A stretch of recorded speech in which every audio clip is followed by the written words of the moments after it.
চালু হলো? প্রথমে যখন আমাদের বিয়ে হয়, লাভ ম্যারেজ করে বিয়ে হয়েছিল, বিয়ে যখন তারপরে যখন আমার বাচ্চা আসে, তারপরে প্রাইভেটে আমি ট্রিটমেন্ট করাই। ডাক্তারবাবুর নাম? একে পোদ্দার।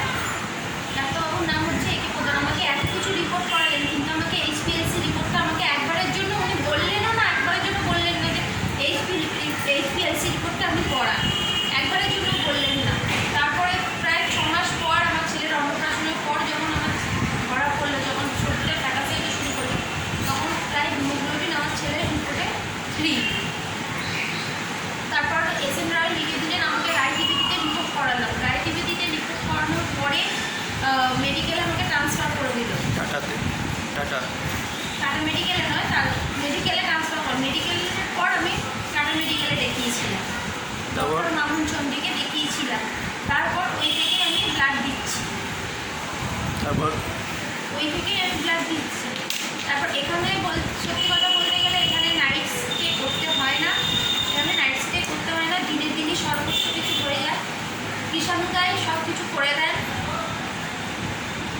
ওপরে দিদিরাও খুবই ভালো, এখানে পরিষ্কার পরিচ্ছন্ন, সর্বস্ব কিছু, এখানে সব কিছু ফেসিলিটি পাওয়া যায়। তুমি সন্তুষ্ট তো? একদম।